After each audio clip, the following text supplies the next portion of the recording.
क्या आपने कभी सोचा है कि डीएनए सिर्फ शरीर की बनावट ही नहीं बल्कि आत्मा की भाषा भी हो सकता है। हजारों साल पहले जब आज की साइंस का नामो निशान नहीं था, तब एक ऋषि थे, ऋषि शांडिया। उन्होंने कहा था, मनुष्य का आचरण, उसकी भावनाएं, उसका अनुशासन, ये सब आने वाली पीढ़ियों की रचना करते हैं। आज साइंस इसे एपिजेनेटिक्स कहती है, लेकिन ऋषि शांडिया ने इसे आत्मक अनुशासन कहा। डीएनए सिर्फ इंफॉर्मेशन नहीं, ये ऊर्जार्फ है और ऊर्जार्फ को नियंत्रित किया जा सकता है ध्यान, भक्त और साधना से। और यही था ऋषि शांडिया का अद्भुत सिद्धांत कि हर मनुष्य अपने भीतर ब्रह्मांडीय डीएनए को नियंत्रित कर सकता है। तो चले आज जानते हैं डीएनए अनुशासन क्या है और कैसे हम इसे अपने करियर और जीवन में उतार सकते हैं।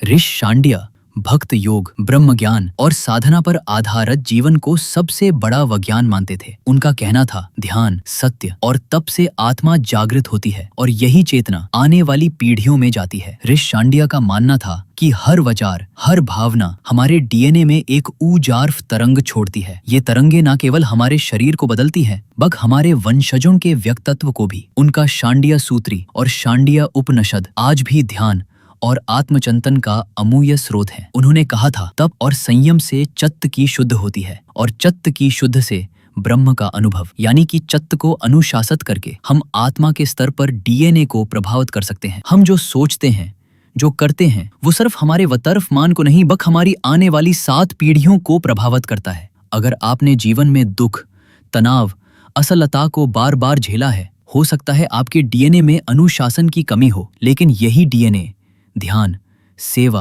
और तपस्या से पुनः प्रोग्राम खाया जा सकता है। साइंस इसे न्यूरोप्लास्टिसिटी कहती है, लेकिन शांडिया ने इसे चित्त शक्त कहा।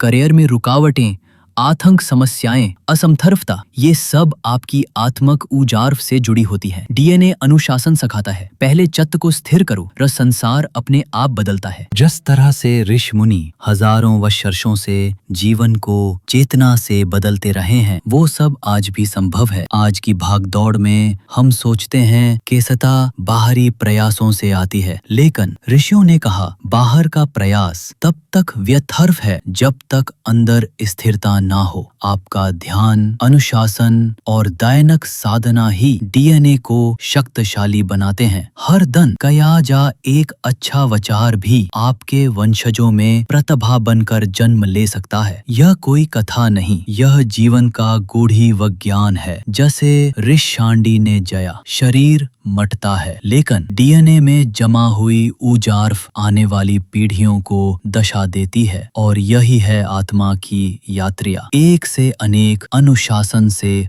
वरासत। अगर आप चाहते हैं कि आपके बच्चे सरह हों, तो आज से ही अपने विचारों को शुद्ध कीजिए। आपका एक सकारात्मक कर्म उनके जीवन में 100 अवसरों के द्वार खोल सकता है। आज हम कहते हैं, मुझे ही क्यों संघर्ष करना पड़े, बाकी लोग तो चालाकी से सरह हो रहे हैं। लेकिन ऋषि कहते हैं, जो सत्य का मार्ग चुनता है, उसका डीएनए अमर बनता है। डीएनए अनुशासन सिर्फ हमें ही नहीं, समाज को भी नई दशा देता है। जब युवा साधना करता है तो उसकी ऊर्जार्फ अगली पीढ़ी के संस्कार बनती है। इसलिए हर कमर्फ करो ध्यान से, हर सोच रखो सेवा से और हर दिन जयो अनुशासन से। ऋषि शांडी का संदेश आज भी उतना ही प्रासंगिक है। डीएनए बदलो तो भविष्य बदलेगा। आज से ही शुरू करें। सुबह 5 मिनट मौन साधना, एक अच्छा विचार और एक अनुशासित कर्म। कुछ सालों में आप देखेंगे, आपकी ऊर्जार्फ ही आपकी पहचान बन जाएगी। आपका डीएनए बोलेगा, ये वो आत्मा है जिसने जीवन को अनुशासन से जीता। जय ऋषियों की परंपरा, जय शांडी ऋषि और जय उस आत्मा की जो जागना चाहती है।